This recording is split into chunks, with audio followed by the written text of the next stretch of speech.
Good afternoon, everyone. My name is Devansh Vashisht. I'm studying in Triple IT Shri City, and my degree is in Computer Science and Engineering. And the topic we're going to start is motion in straight line. तो आज हम लोग चलते हैं example solve करेंगे motion in straight line की। पहला question देखते हैं 3.1। 3.1 में क्या दिया गया है? Among the four graphs there is only one graph for which average velocity over the time period 0 to t can vanish for a suitable chosen time t. Which one is it? अपन को पूछा गया कि इन चारों graph में से कोई एक graph है जिसमें मेरा जो एवरेज वेलोसिटी है वो जीरो है, और वो कौन सा ग्राफ है? तो अब मेरा एवरेज वेलोसिटी क्या होता था? एवरेज वेलोसिटी में कह सकता हूँ total distance travel, total displacement. ठीक है, total displacement upon total time taken.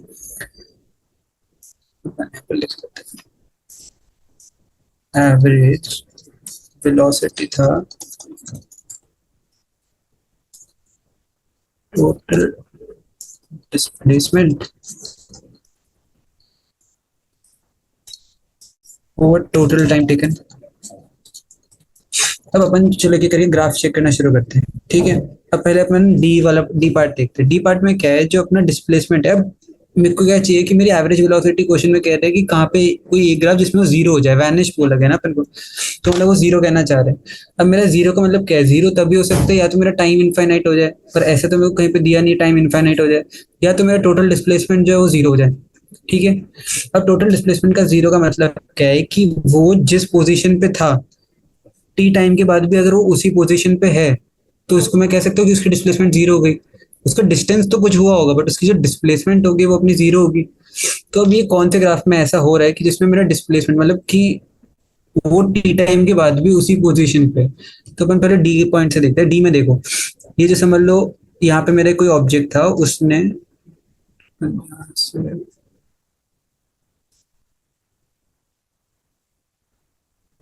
अपना डी पार्ट में अपने को क्या है कि ऐसे दिया गया है। अब हम लोग इसमें देखें तो मेरा समझ लो ऑब्जेक्ट यहाँ से शुरू कर रहा है, यहाँ पे t is equal to zero पे, इस पॉइंट से शुरू किया इसने यहाँ पे। अब ये क्या है, धीरे धीरे धीरे धीरे इसकी पोजीशन चेंज होती जा रही है। मैं ये देख सकता हूँ कि कोई भी पोजीशन पे, कोई भी पॉइंट पे इसकी जो पोजीशन है वो सेम नहीं हो रही।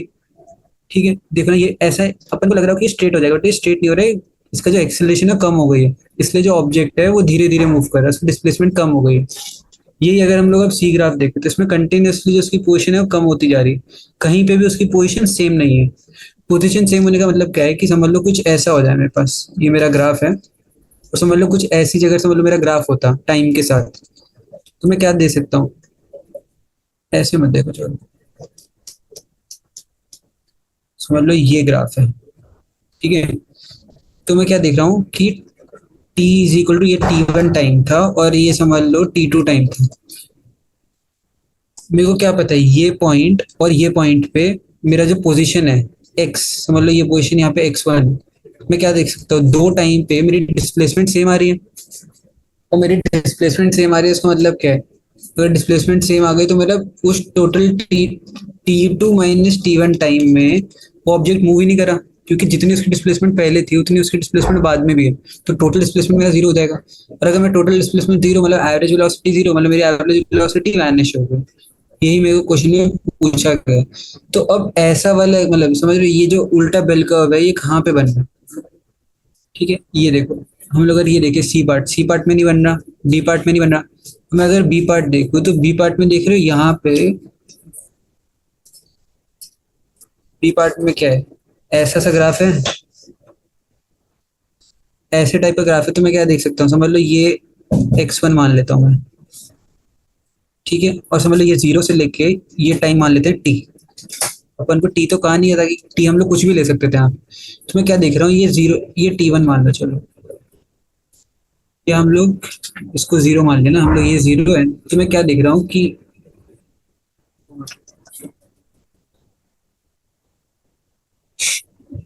ये जीरो टाइम पे, और ये मान लेते हैं हम लोग टी, टी टाइम पे यहाँ पे था ये। ठीक है, और ये जो एक्स वन है डिस्प्लेसमेंट ये इतनी है। तो मैं क्या देख रहा हूँ कि जीरो टाइम पे इसकी डिस्प्लेसमेंट कितनी थी एक्स वन, और टी टाइम के बाद भी इसकी डिस्प्लेसमेंट कितनी हो गई, सेम ही रह गई। अगर इसकी डिस्प्लेसमेंट सेम रह गई तो मैं क्या कह सकता हूँ इससे मैं कह सकता हूँ कि इसकी जो टोटल डिस्प्लेसमेंट है वो जीरो है, तो टोटल डिस्प्लेसमेंट जीरो, तो इसकी एवरेज वेलोसिटी कितनी होगी? एवरेज वेलोसिटी इसकी होगी जीरो।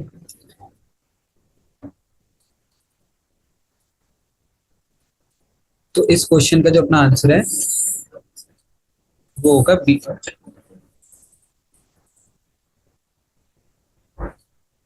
Just a second.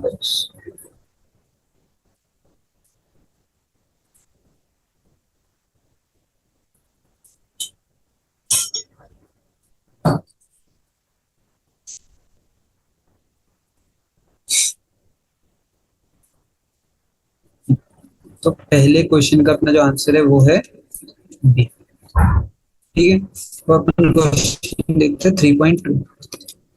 3.2 में क्या दिया गया है? A lift is coming from the 8th floor and is about to reach the 4th floor, taking ground floor as origin and positive direction upward for all quantities, which one of the following is correct?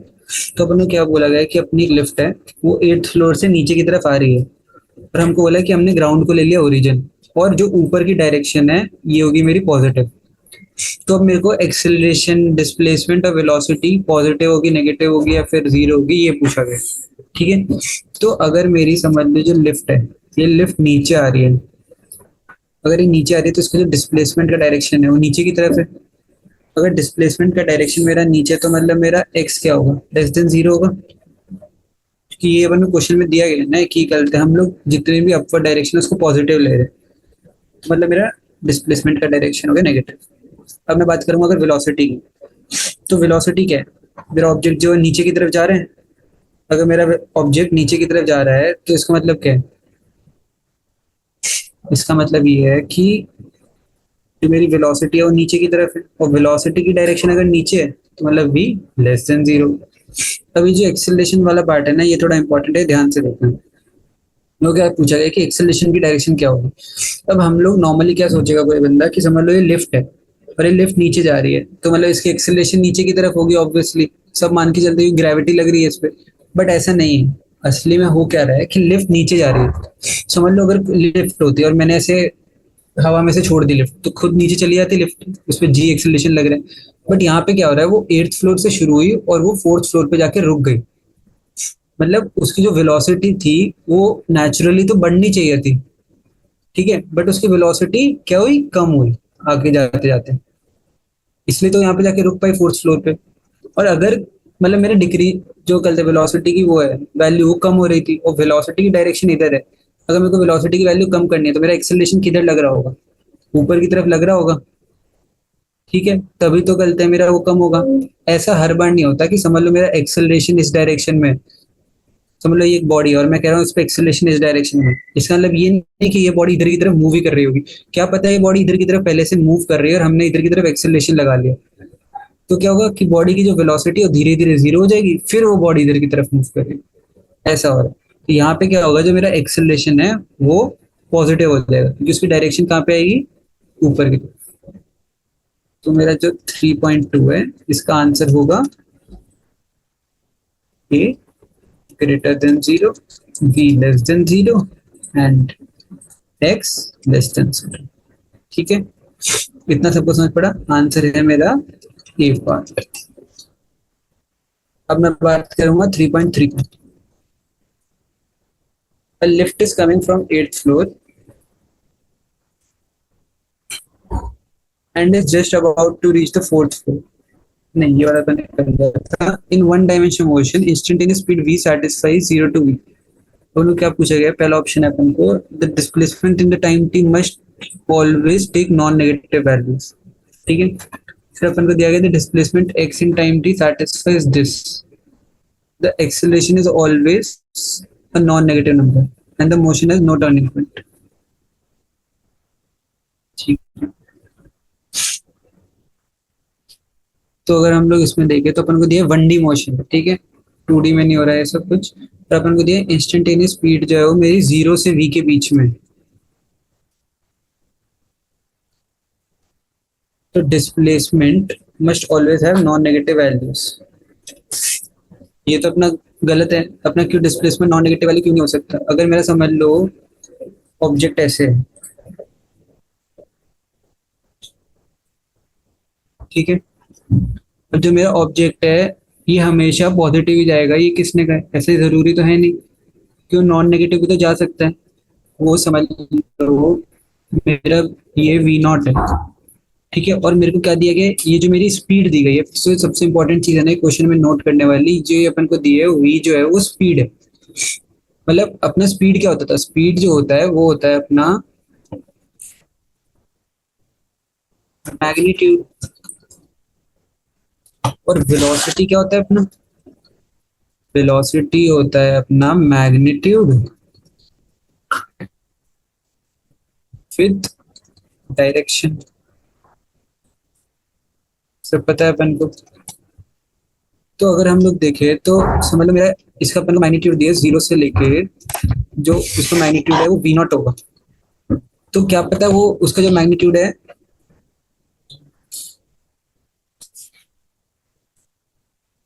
क्या पता उसकी जो direction, अपन को तो magnitude दिया, direction तो पता नहीं है, क्या पता उसकी डायरेक्शन इस साइड को, समझ लो मैं इधर को पॉजिटिव मान लूं, तो क्या पता उसकी डायरेक्शन इधर की तरफ हो वी नॉट। तो मैं क्या कहूंगा, इसकी जो वैल्यू नेगेटिव हो गई, तो मैं कह सकता हूँ कि जो स्पीड है मेरी, मतलब जो मेरा वो है डिस्प्लेसमेंट है, वो नेगेटिव हो गया क्योंकि वो इस साइड की तरफ जा रहा है। तो मतलब मेरा जो ए ऑप्शन है ये तो गलत हो गया। अब मैं अगर बी ऑप्शन देखूँ, बी ऑप्शन में क्या दिया है, the displacement x in time t satisfies minus v naught t, जो मेरा डिस्प्लेसमेंट होगा, समझ लो मेरा टी टाइम है। अब ये लोग ने मेरे को दिया है कि जो मेरा एक्स है वो माइनस वी नॉट टी से वी नॉट टी के बीच में होगा, ठीक है। तो मेरे को क्या पता है कि अगर मेरा गलते जो इसका जो मैक्सिमम एक्सेलरेशन मेरे गलते हैं वो था, स्पीड थी, वो कितनी थी, वी नॉट थी। अब वो इस साइड को भी वी नॉट हो सकती है, इस डायरेक्शन में भी वी नॉट हो सकती है। तो टी टाइम में मेरी मैक्सिमम स्पीड के साथ डिस्प्लेसमेंट कितना होगा, या तो वी नॉट टी होगा, मतलब समझ लो ना उसकी मैक्सिमम स्पीड कितनी हो सकती थी, वी नॉट हो सकती थी। तो अगर मेरे को मैक्सिमम कितना डिस्प्लेसमेंट होगा टी टाइम में, वो कितना होगा, वी नॉट टी। और यही मैं अगर इस डायरेक्शन में देखूँ तो इस डायरेक्शन में भी कितना होगा, वी नॉट टी। बट मेरे को पता है अगर मैंने डायरेक्शन इस साइड लिया तो उसको मैं क्या कहूँगा, माइनस वी नॉट टी, और इसको प्लस वी नॉट। तो मेरा जो मैक्सिमम डिस्प्लेसमेंट है, मतलब जो मेरा डिस्प्लेसमेंट है वो किन दो उसके बीच में रहेगा, माइनस वी नॉट टी से लेके प्लस वी नॉट टी। अब यहाँ पे हमने सिर्फ ग्रेटर देन क्यों लिखा, ग्रेटर देन इक्वल टू क्यों नहीं लिखा? ये इसलिए नहीं लिखा क्योंकि अपनी जो वेलोसिटी है वो वी नॉट से हमेशा कम है, वी नॉट के इक्वल नहीं है, ठीक है। अगर ये यहाँ पे वी नॉट के इक्वल दे दी होती तो हम लोग यहाँ पे ये लिख देते हैं, यहाँ पे इक्वल टू का साइन भी डाल देते, ठीक है। इतना सबको समझ पड़ा। तो जो मेरा 3.3 है उसका आंसर क्या है, उसका आंसर है मेरा सी, सी नहीं सॉरी बी। एक बार हम लोग सी पार्ट देख लेते हैं। अपन लोग क्या गया, acceleration is always a non negative number, ये किसने कहा? मेरे को तो दी आएगी जो मेरी इंस्टेंटेनियस स्पीड है वो 0 से v के बीच में रहेगी। अब क्या पता वो हमेशा वो 0 से शुरू हो और v तक जाती रहे, या फिर क्या पता वो शुरू तो पॉजिटिव डायरेक्शन में हो बट वो नेगेटिव हो जाए और वो पीछे की तरफ जाने लग जाए। कि अपन को तो पता है ना वो 0 से भी है बट उसकी डायरेक्शन तो चेंज हो ही सकती है, पहले वो आगे जा रही है एकदम से पीछे जाने लग जाए।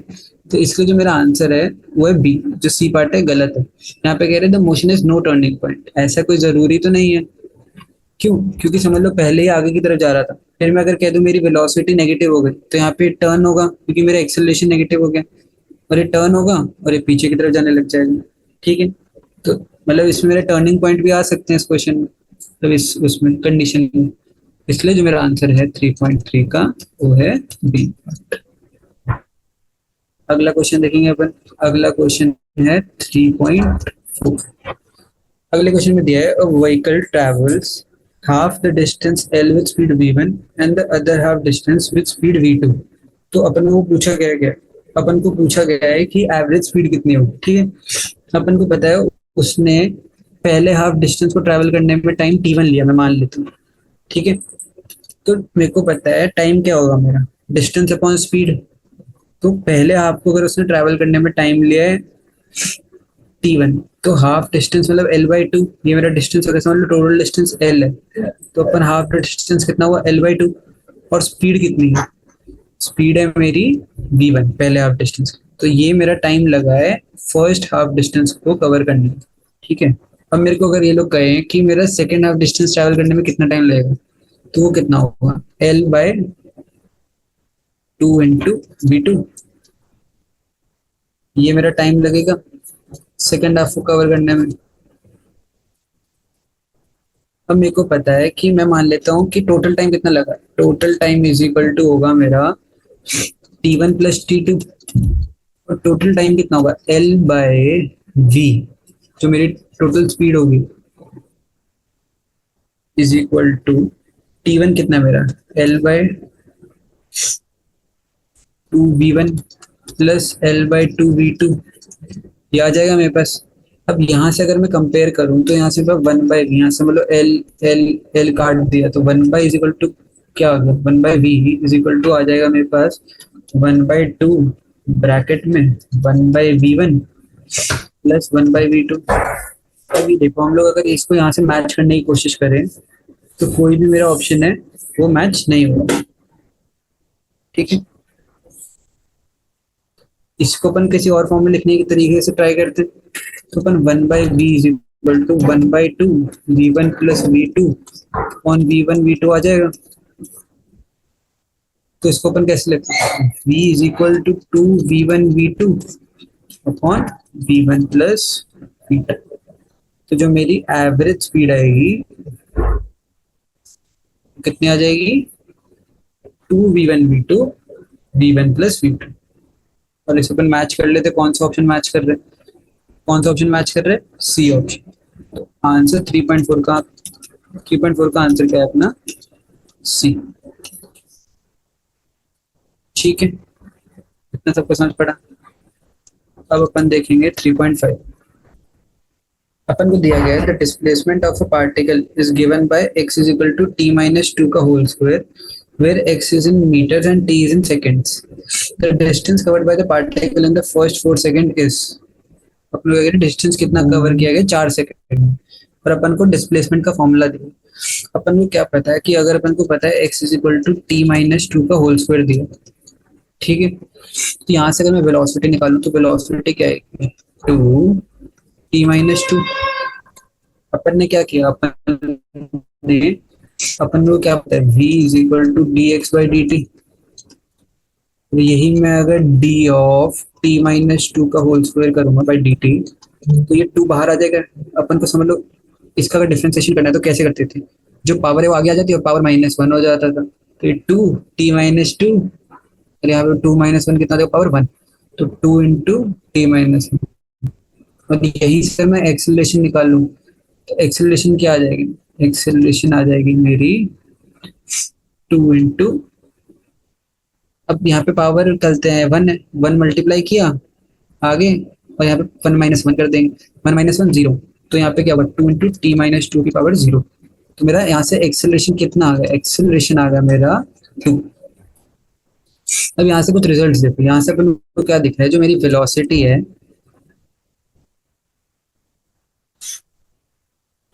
वो मेरी क्या है 2 ऑफ t-2, जो मेरी टाइम के साथ चेंज हो रही है। और अगर मैं इसकी बात करूं एक्सेलरेशन की, एक्सेलरेशन कितना है मेरा, एक्सेलरेशन आ रहा है मेरा 2 मीटर पर सेकेंड स्क्वायर। तो यहाँ से मैं अगर ग्राफ बनाऊं वेलोसिटी वर्सेस टाइम का तो वो कैसा बनेगा, अपन को पता है मेरा जो वेलोसिटी है वो है 2t-2। तो अगर मैं ग्राफ देखूं तो अगर मैं यहाँ पे t इज इक्वल टू, समझ में को कहाँ से कहाँ तक की बात करनी है, अपन को बात करनी है 0 से लेके 4 तक की distance covered in the first 4 second पूछा गया ना अपन को। 0 से 4 की बात करेंगे, जब मैं यहाँ पे 0 रखूंगा t तो यहाँ पे वैल्यू क्या आ रही है -4, ठीक है।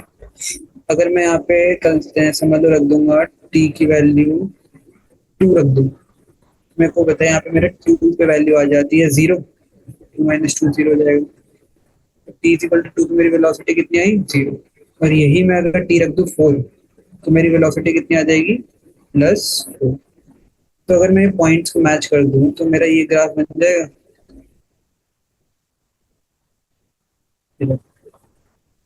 ऐसा सा ग्राफ बनना है मेरा वेलोसिटी वर्सेस टाइम का। अब अगर मैं, मेरे को क्या पूछा गया, मेरे को एवरेज, मेरे को डिस्टेंस निकालना है पहली चीज, तो मेरे को स्पीड नहीं निकालना, मतलब मेरे को वो नहीं निकालना, डिस्प्लेसमेंट नहीं निकालना। तो अगर मेरे को डिस्टेंस निकालना है तो मेरे को वेलोसिटी नहीं, मेरे को स्पीड चाहिए।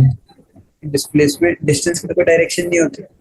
तो अगर मेरे को स्पीड चाहिए तो मैं वेलोसिटी को अगर मैं स्पीड के फॉर्म में कन्वर्ट कर लूँ तो मेरे को क्या मिल जाएगा, मेरे को मिल जाएगा डिस्टेंस डिस्प्लेसमेंट की जगह। तो मतलब मैं क्या कह रहा हूँ, मेरा चलते हैं वेलोसिटी और स्पीड में फर्क क्या होता है, स्पीड की कोई डायरेक्शन नहीं होती। ठीक है, तो मतलब वो हमेशा पॉजिटिव ही रहेगा। तो मैं अगर इसको ऐसे बना दूं ग्राफ को, सेम ही हो जाएगा ग्राफ, क्योंकि देखो ना जितना नीचे था उसको अपने पॉजिटिव कर दिया, बस वैल्यूज तो सेम ही होंगी उसकी।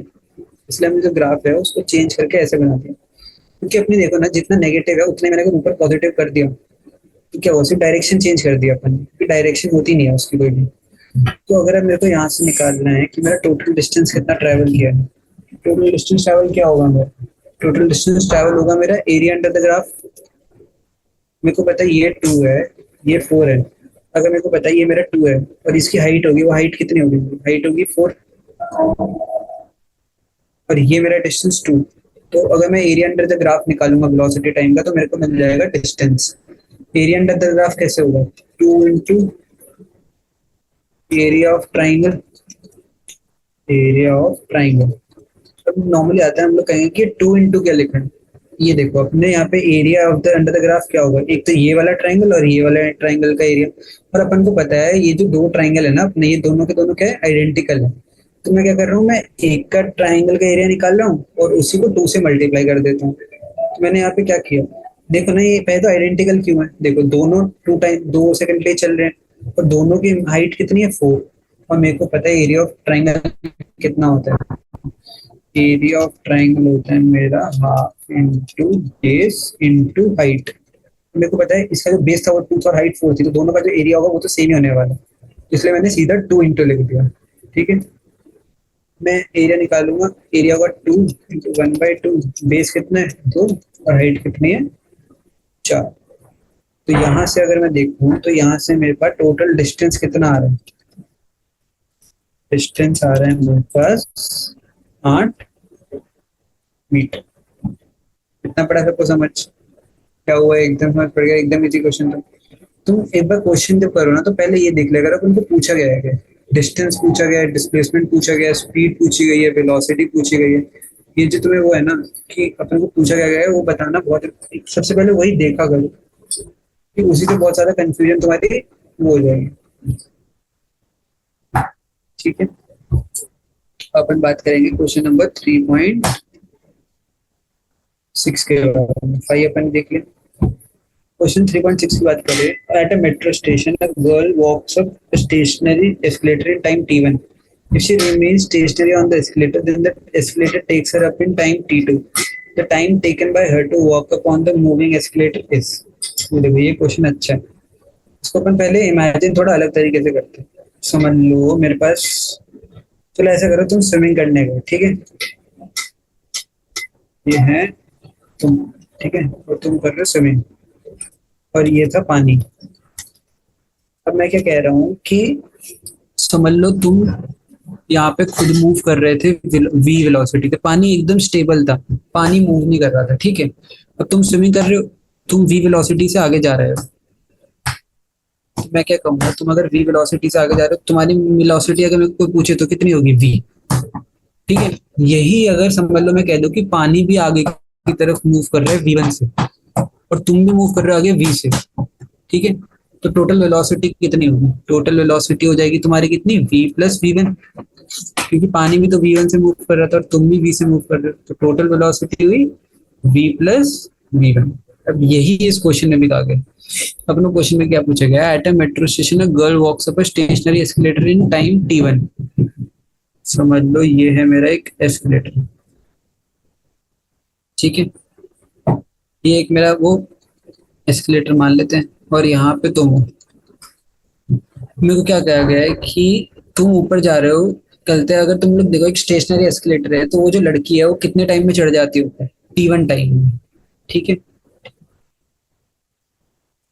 अपन को तो लड़की टाइम चढ़ जा रही है t1 टाइम में, और मैं मान लेता हूँ इसकी जो लेंथ है, इसको इतना ऊपर चढ़ने में टाइम l लेंथ है, ये t1 टाइम में ऊपर चढ़ जा रही है, तो मतलब इसकी जो वेलोसिटी होगी वो कितनी होगी, l/t1, ठीक है। और मेरे को क्या कहा गया है, और मेरे को कहा गया है कि पहले तो जब ये इसके साथ मूव कर रही थी तभी T1 टाइम में पहुंच गई। अब ये लोग कह रहे हैं कि समझ लो एस्केलेटर चल रहा है, पहले क्या था कि ये ऊपर चल रही है और एस्केलेटर रुका हुआ है, तो मतलब ये ऊपर से चढ़ रही है जैसे सीढ़ियों पे चढ़ते। अब अपन अपन को सेकंड में दिया गया है कि गलत है, तुम लोग एस्केलेटर पे जाके खड़े हो गए, अब एस्केलेटर तुम्हें खुद ऊपर लेके जा रहा है। उसमें कितना टाइम लग रहा है, उसमें T2 टाइम लग रहा है, एल डिस्टेंस को कवर करने में T2 टाइम लग रहा है। देखो कंफ्यूज नहीं होना, पहले अपने दो कंडीशन दी गई है क्वेश्चन। एक कंडीशन अपन को क्वेश्चन में दी है कि समझ लो एस्केलेटर रुका हुआ था और तुम ऊपर 20 स्पीड से चले गए। अब अगर तुम 20 स्पीड से ऊपर चले गए तो टाइम कितना लगेगा, T1 टाइम दिया गया है, तो उसकी स्पीड कितनी थी मतलब तुम्हारी। अपन को एल डिस्टेंस कवर करते हुए टाइम लगा था T1, ये अपन को क्वेश्चन में दिया गया। तुम्हारी स्पीड कितनी हुई, V/T1। अब अपन को दिया गया है कि समझ लो तुम एक एस्केलेटर ऊपर जा रहा था, तुम उसमें जाके खड़े हो गए और तुम्हें टाइम ऊपर पहुंचने में कितना लग गया, तुम्हें T2 टाइम लग गया। तो जो मेरी वेलोसिटी होगी वो कितनी होगी, L/T2। ठीक है। और ये वेलोसिटी किसकी है, ये वेलोसिटी मेरी तो नहीं है, ये है velocity of escalator. Velocity of escalator, वो मेरे को पता है ये होगी मेरी वेलोसिटी ऑफ गर्ल। ठीक है। अब सेकंड क्वेश्चन मतलब मेरे को जो फाइनल क्वेश्चन पूछा गया वो कह रहा है कि समझ लो पहले में क्या था कि मैं जा रहा था, दूसरे में क्या था कि सिर्फ एस्केलेटर जा रहा था। अब वो कह रहा है कि समझ लो तुम दोनों ऊपर जा रहे हो, तुम भी अपनी वी वेलोसिटी जा रहे हो और एस्केलेटर भी अपनी V2 वेलोसिटी से ऊपर जा रहा है, तो कितना टाइम लगेगा। तो मेरी जो टोटल स्पीड होगी वो कितनी हो जाएगी, V1 + V2। अपन ने ये वाली पानी वाली कंडीशन में देखा था V+V1 हो गया था, वैसे V1 + V2। अब मेरे को V1 क्या पता है, V1 है मेरा L/T1। अब मेरा V2 क्या है, V2 है मेरा L/T2। तो यहाँ से अगर मैं फाइनल वेलोसिटी निकालूं तो यहाँ से मैं फाइनल वेलोसिटी कितनी आ जाएगी, फाइनल वेलोसिटी आ जाएगी मेरी L1/T1 + 1/T2। अब मेरे को क्वेश्चन में क्या है, मेरे को क्वेश्चन में निकालना है कि टाइम कितना लग रहा है इसको ऊपर जाने में। ठीक है। तो मैं मान लेता हूँ ये वेलोसिटी को मैं कैसे लिख सकता हूँ, टोटल डिस्टेंस कवर कितना किया गया L और टोटल टाइम लगा इसको T = L1/T1 + 1/T2। अब मेरे को पूछा गया है कि टाइम कितना लग रहा है, तो मैं यहाँ से L से L काट दूंगा तो टाइम मेरा क्या आ जाएगा, टाइम मेरा आ जाएगा समझ लो मैं यहाँ पे स्टार्ट यहाँ से लिखता हूँ 1/T = 1/T1 + 1/T2। तो यहाँ से 1/T की वैल्यू क्या आ रही है, T1 + T2 upon T1 T2। Cross multiply कर दिया बस मैंने और डिनोमिनेटर कॉमन आ गया। तो यहाँ से मेरे पास T की वैल्यू क्या आ जाएगी, T1 T2 upon T1 + T2। एकदम इजी सवाल था। इसमें क्या करना है, याद रखना है कि हम लोग तरीका क्या सॉल्व करने का। ठीक है। हमको मेन कॉन्सेप्ट जो है ना मेरा वो उसका था कि हमने V1 + V2 किया। ठीक है। तो आंसर क्या है मेरा 3.6 का, आंसर है मेरा सी पार्ट। ठीक है। अब मेरा 3.7 देखो, 3.7 में अपन को दिया गया है कि the variation of quantity A with quantity B plotted in figure 3.2 describes the motion of a particle in a straight line.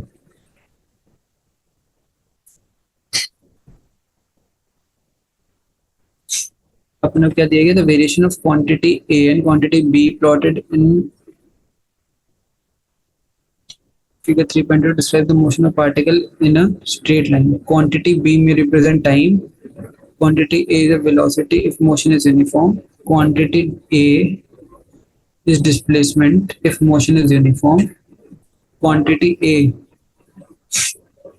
is velocity if motion is uniformly accelerated. हमें क्या है कि क्वांटिटी पहला ऑप्शन दी, क्वांटिटी बी में represent time. सही बात है। क्या पता कि ऐसा भी तो हो सकता है ना कि समझ लो अपन को दो क्वांटिटीज दी गई है ए और बी, और मेरे को क्या है ए और बी कुछ भी हो सकती है और ये मोशन इन स्ट्रेट लाइन है। तो क्या पता ये टाइम हो और ये डिस्प्लेसमेंट हो और ये बॉडी ऐसे बस मूव कर रही है। स्टार्टिंग में ये डिस्प्लेसमेंट x1 होगी, फिर ऐसे मूव करती आ रही है, क्या पता। तो ये जो पहला ऑप्शन है वो तो सही है, क्वांटिटी बी में रिप्रेजेंट टाइम। सेकंड है quantity A is velocity if motion is uniform. अगर समझ लो मेरा जो मोशन है वो यूनिफॉर्म है, ठीक है, मोशन यूनिफॉर्म है मतलब मेरी वेलोसिटी जो होगी वो क्या है, वो मेरी कांस्टेंट होगी, ठीक है। और अगर मेरी वेलोसिटी कांस्टेंट है तो मेरा वेलोसिटी वर्सेस टाइम का जो ग्राफ है वो ऐसे बनना चाहिए था, बट यहाँ पे ग्राफ कैसा बन रहा है, यहाँ पे ग्राफ बन रहा है ऐसा। तो मतलब जो मेरा बी ऑप्शन है वो गलत है। याद रखना जब मोशन यूनिफॉर्म होता है ना, इसका मतलब जो है मेरी वेलोसिटी जो है वो मेरी कांस्टेंट है, ठीक है। अपन को क्या दिया गया, quantity is displacement if motion is uniform. ये जो ऑप्शन है ना ये अपना सही है। क्या पता समझ लीजिए जो ऑब्जेक्ट है ये ऐसे कॉन्स्टेंटली ऊपर जाता जा रहा है, मेरे को पता है जब मेरी वेलोसिटी कांस्टेंट होती है तो मोशन यूनिफॉर्म होता है, ठीक है, मतलब वो कांस्टेंट वेलोसिटी से मूव करता जा रहा है। तो एक ऑब्जेक्ट स्टार्टिंग में x1 डिस्प्लेसमेंट पे था और उसको कांस्टेंट वेलोसिटी मिली तो वो बस ऐसे ऊपर जा रहा है, देखो। पर ये मैं कैसे कह सकता हूँ कि ये जो ग्राफ है इसकी वेलोसिटी जो होगी कांस्टेंट होगी, मेरे को क्या पता है मेरा जो वेलोसिटी होता है वो होता है dx/dt। अब मैं यहाँ पे कोई भी पॉइंट ले लूँ, इसकी जो स्लोप आ रही है वो क्या आ रही है, ऐसे आ जाएगी। मैं क्या देख रहा हूँ, सबकी स्लोप जो है मेरी सेम। मेरे को पता है अगर सबकी स्लोप सेम है इसका मतलब सबकी वेलोसिटी क्या है, सेम है। तो इसमें क्या कह सकता हूँ, इसमें कह सकता हूँ कि अगर ये डिस्प्लेसमेंट का ग्राफ है तो ये जो मोशन है ये यूनिफॉर्म, ये सही बात है। तो जो मेरा सी ऑप्शन है वो सही। Quantity A is velocity of motion is uninformed, नहीं, यूनिफॉर्मली एक्सेलरेटेड। अच्छा, मेरे को क्या कहा गया है कि अगर समझ लो मेरा चलते हैं ये जो वो है,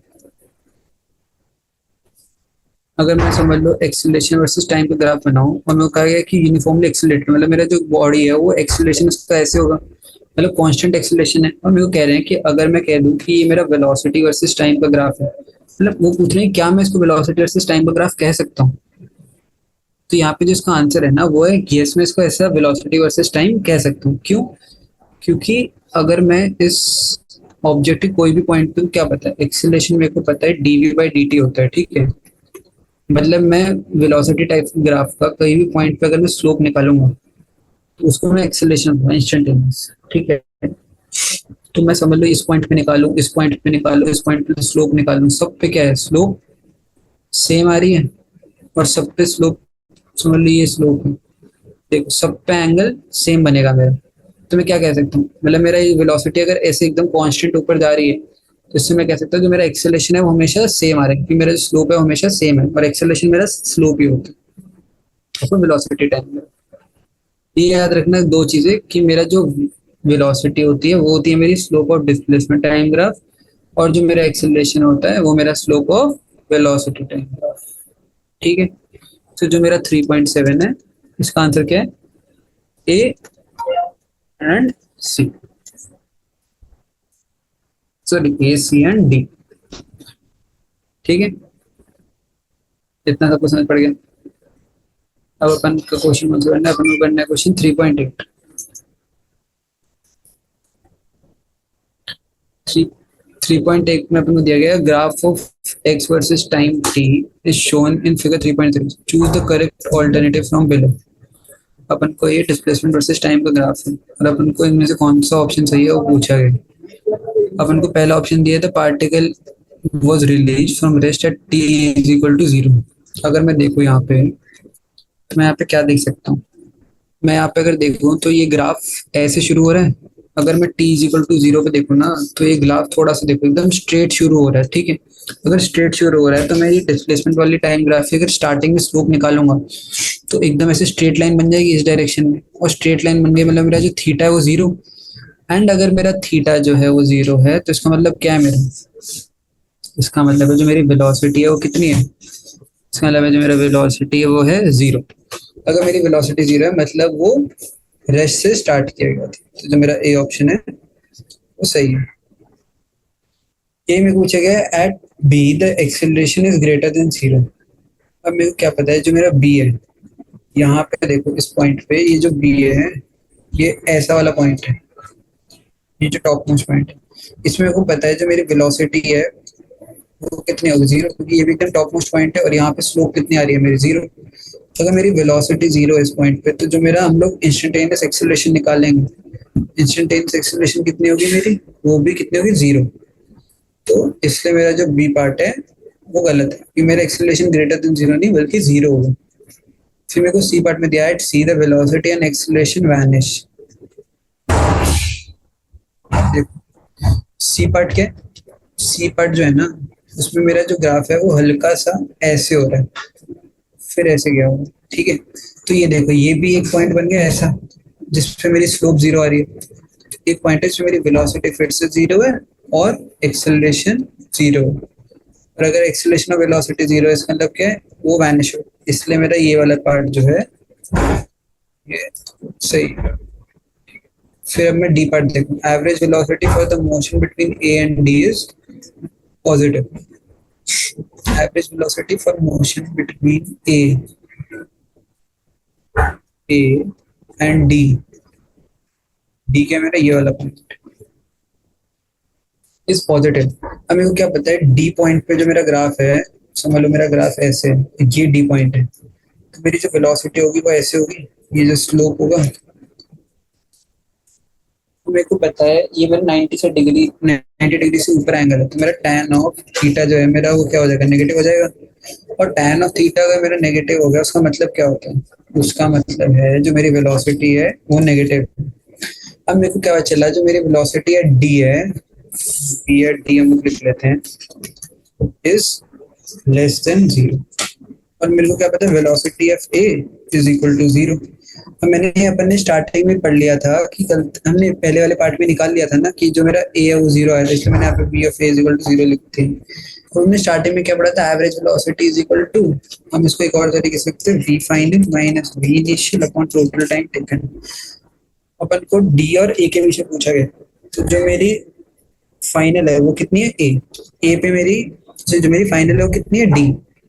मेरी डी पे वैल्यू क्या है, नेगेटिव, नेगेटिव माइनस अपने क्या गया, वे ऑफ इनिशियल, इनिशियल कितनी थी, zero, divided by T.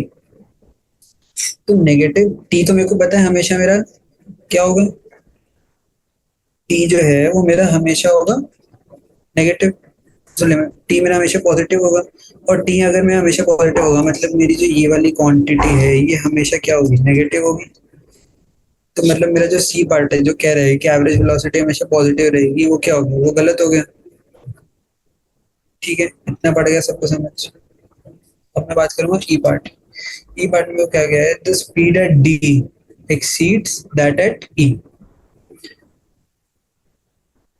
Speed at e exceeds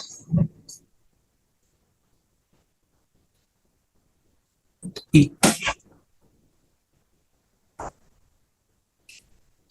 अपन को यहाँ से क्या देखना पड़ेगा, अपन को देखना पड़ेगा, अब अपन की स्पीड की बात हो रही है, ठीक है। तो मेरे को पता है जो मेरी स्लोप है एट डी, अगर मैं उसका मैग्नीट्यूड लूँ, की स्पीड की बात हो रही है, वो मैं देखूँ ना, तो मेरे को पता चलेगा कि स्लोप एट ई के बड़ी है, ठीक है। अगर मेरी स्लोप एट ई से बड़ी है, इसका मतलब मैं क्या कह सकता हूँ, जो मेरी हम लोग पहले कह सकते थे जो मेरी वेलोसिटी एट डी है ना, वो तो कम है मेरी वेलोसिटी ऑफ ई से। क्यों, क्योंकि यहाँ पे मेरी अगर मैं वेलोसिटी ऑफ ई देखूँ तो पॉजिटिव, और डी की वेलोसिटी कितनी आएगी, नेगेटिव। बट यही अगर मैं मैग्नीट्यूड की बात करूँ ना, तो जो मेरी स्पीड ऑफ डी है ना, speed at d is greater than speed at e, ठीक है। इस 3.8 क्वेश्चन है, इसका मतलब मेरा क्या है, इसका मतलब मेरा 3.8 जो है उसका आंसर क्या आ रहा है, ए सी एन ई, ठीक है। इतना पड़ गया था आपको समझ। अब मैं अगला क्वेश्चन लिखता हूँ 3.9। मेरे को क्या पता है, मैं क्वेश्चन लिखने वाला हूँ 3.9। 3.9 में अपन ने क्या दिया है, for one dimensional motion described by x is equal to 3.9, हमको दिया गया है x is equal to t minus sine t, ठीक है। अब मेरे को पूछा गया है, उसके लिए मेरे को 4 कंडीशन दिया है, अभी अपन को इसमें से बताना है कि कौन सी सही होगी। मेरे को पूछा गया है कि xt is greater than zero for all t greater than zero, अब समझ लो, मैं मान के चलो कि समझ लो मेरा जो ग्राफ है, ओके, ऐसे बनता है मेरा ग्राफ। और जो मेरा एक्स इज इक्वल टू, ये जो था मेरा साइन टी का ग्राफ, और जो मेरा x is equal to t है उसका ग्राफ अच्छे से बना लेते हैं।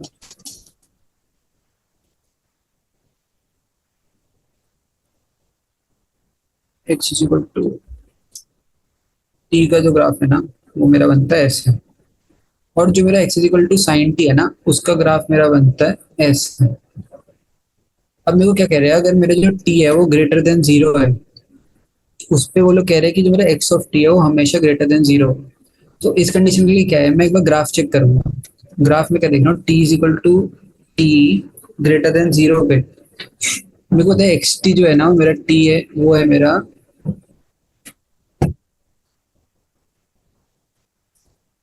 जो मेरा एक्स ऑफ टी है ना, वो है मेरा ये, मतलब टी माइनस साइन टी। अब अगर मेरा जो टी है वो साइन टी से छोटा हो जाए तो मेरा एक्स टी नेगेटिव हो जाएगा। बट अगर मैं ये वाला ग्राफ देखूं, इस वाले ग्राफ में मेरे को क्या चल रहा है, जो मेरा टी है वो हमेशा साइन टी से बड़ा रह रहा है for T greater than zero. तो इससे क्या कह सकते हैं, जो मेरा पहला पार्ट है वो सही बता रहा है कि ये वाले ग्राफ से मुझे क्या दिख जाता है कि हमारा जो टी है वो साइन टी वाले ग्राफ से हमेशा ऊपर है। अब सेकंड क्वेश्चन क्या है कि we T is greater than zero for all T greater than zero. अगर मैं वी टू निकालूं तो जो मेरा वी टी है वो क्या होता है, वी टी हो जाएगा मेरा वन माइनस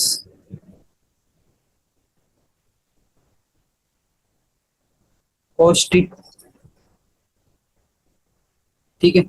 और वन माइनस कॉस टी हो गया अगर, तो जो मैं यहाँ से ग्राफ बनाऊंगा, ये तो आगे समझ लो मेरा उसका, और कॉस टी का ग्राफ क्या है, ऐसे बनेगा। अब मैं क्या देख रहा हूँ, जो मेरा जीरो से लेके टी वन टाइम है, उसमें जो मेरा ये कॉस टी वाला ग्राफ है उसकी वैल्यू बड़ी है मेरी, नहीं, ये सॉरी हमने गलत बना दिया ये। यहाँ पे अपन को टी का ग्राफ नहीं बनाना था, मैं पहले सिर्फ इसका ग्राफ बना लेता हूँ, ठीक है। मेरे को ने कहा गया है कि जो मेरा कलते है वी टी है वो हमेशा ग्रेटर देन जीरो रहेगा for all r greater than zero, ठीक है। तो यहाँ से अगर मैं, तो तुम सोच लेते अपन क्या कर सकते हैं इसमें।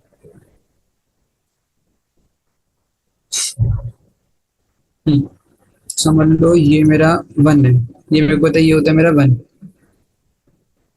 ठीक है। ये है मेरा वेलोसिटी, ये है टाइम, ये है वन, ऐसे। हमें को क्या पता है, जो मेरा स्टार्ट होगा t is equal to zero, t is equal to zero पे इसकी वैल्यू कितनी हो जाएगी, वी टी की वैल्यू जीरो। तो जो मेरा वी टी है उसकी वैल्यू क्या है, उसकी वैल्यू हमेशा जीरो से लेके इसकी समझ लो मिनिमम वैल्यू कितनी आ सकती है, माइनस वन। तो वी ऑफ माइनस वन, मतलब कॉस्ट की वैल्यू माइनस वन पे वी टी की वैल्यू क्या हो जाएगी, टू। तो मेरे को, और इसकी मैक्सिमम वैल्यू कितनी हो सकती है, टू। क्यों, क्योंकि जब मैं वन माइनस कल कॉस्ट कर रहा हूँ, अब मैं कॉस्ट की वैल्यू पॉजिटिव लूंगा अगर, तो हमेशा क्या होगा, वन में छोटा ही रहेगा वन से। और अगर मैं नेगेटिव ले लूँ तो वन से बड़ी भी हो सकती है, मैक्सिमम कितनी बन सकती है, टू। तो जो मेरा वी टी है ना, वो हमेशा कितने से कितना रहेगा, जीरो से लेके टू के बीच में रहेगा।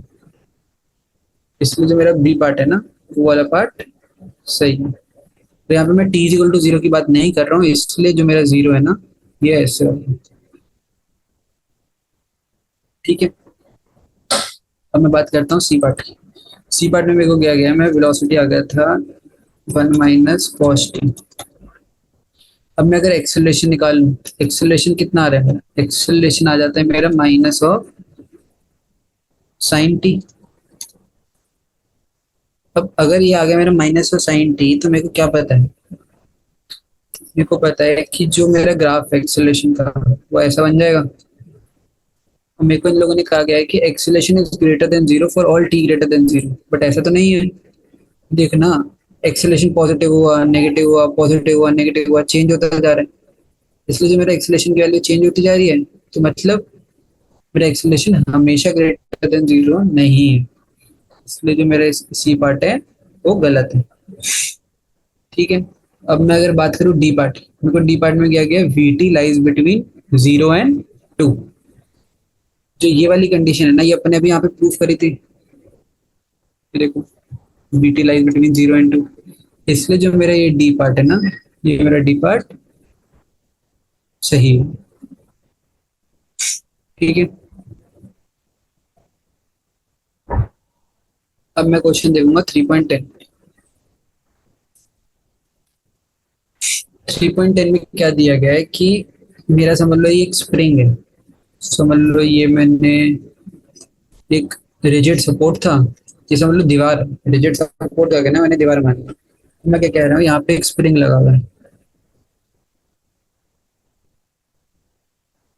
और ये स्प्रिंग मेरा कनेक्टेड है ये बॉक्स से। ठीक है, और मैंने क्या किया गया, मैंने इस स्प्रिंग को स्ट्रेच किया और रिलीज कर दिया।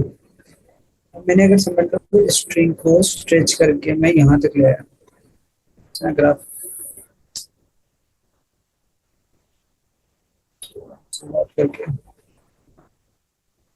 समझ लो एक और बनाता हूँ मैं। और इस बार मैंने क्या किया, मेरी स्ट्रिंग थोड़ी स्ट्रेच हो गई और मैं इसको यहाँ तक ले आया। ठीक है, समझ लो ये पहले x1 तक स्ट्रेच था,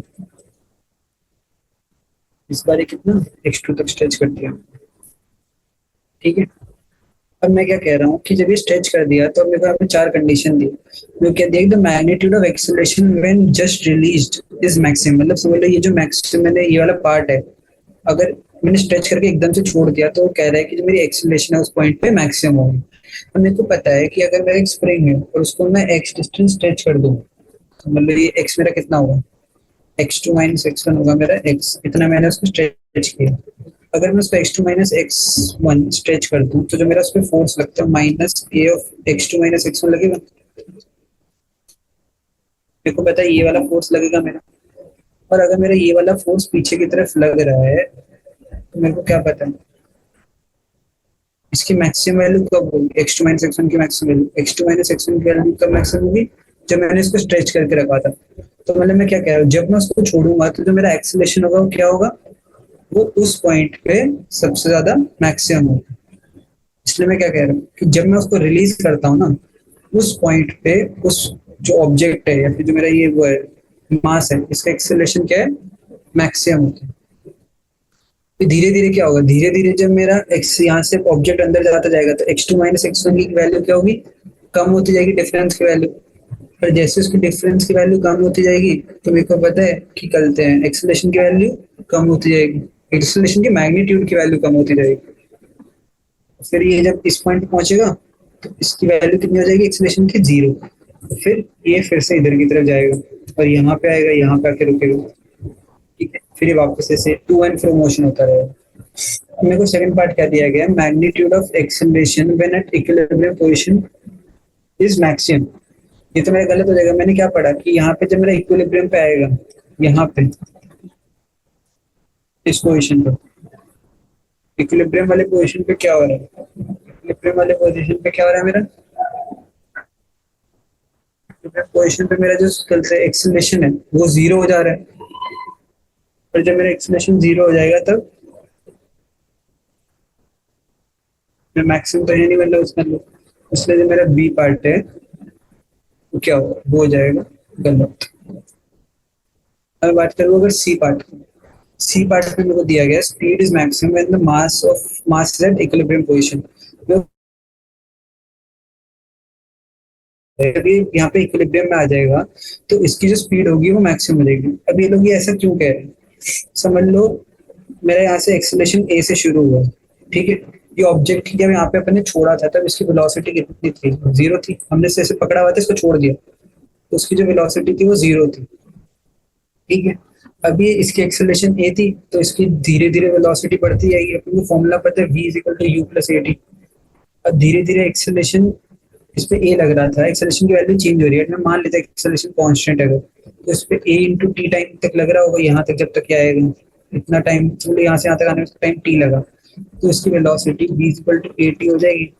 ये इस पॉइंट पे जब भी आएगा इक्विलिब्रियम वाली कंडीशन में, तब इस पे टी वन फोर्स लग, ए टी वन जो होगी इसकी वेलोसिटी हो जाएगी। उसके बाद क्या होगा, उसके बाद ये इस साइड की तरफ मूव कर जाएगा क्योंकि वेलोसिटी तो अभी भी है, तो ये इधर की तरफ मूव करेगा, अंदर की तरफ मूव कर जाएगा।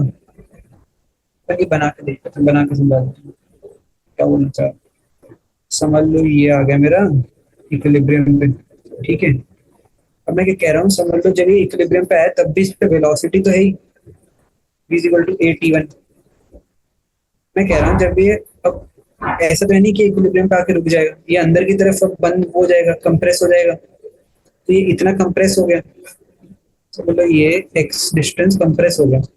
तो अभी फिर से इसके ऊपर फोर्स लगेगा kx1 kx। मैं क्या कह रहा हूँ कि जब ये इक्विलिब्रियम वाली कंडीशन पे आया तो मैं क्या नोटिस कर पा रहा हूँ, इसकी वेलोसिटी मैक्सिमम थी। उसके बाद क्या हुआ, जैसे ही अंदर की तरफ थोड़ा सा भी कंप्रेस होगा ना, तो इसके ऊपर बाहर की तरफ एक फोर्स क्या लग जाएगा, kx, ठीक है।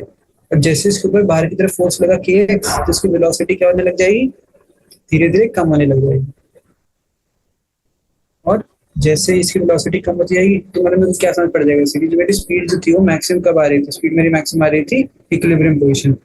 यही अगर समझ लो मेरे को क्वेश्चन में दिया होता कि वेलोसिटी, क्वेश्चन को मैंने चेंज कर दिया, मतलब क्वेश्चन मेरे को ऑप्शन में दिया velocity is maximum when mass is at equilibrium, क्या ये कंडीशन सही है? तो ये जो वो दिया है ना ऑप्शन, ये पार्शियली सही है।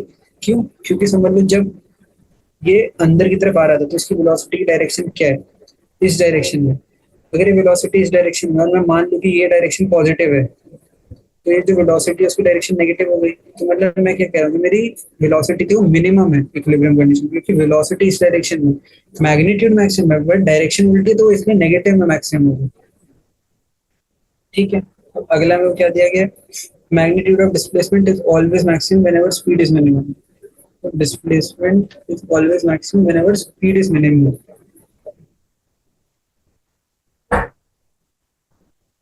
तो जो स्पीड है मेरी मैक्सिमम है when mass is at equilibrium condition, ये मेरा सही। अब magnitude of displacement is always maximum whenever speed is minimum. अब ये ऑप्शन अपना जो है वो सही है। अब क्यों सही है अपन वो डिस्कस करते हैं।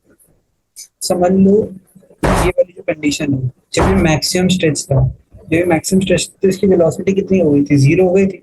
फिर जब यहाँ पे इसकी वेलोसिटी मैक्सिमम हुई तो इसका स्ट्रेच कितना था, जीरो।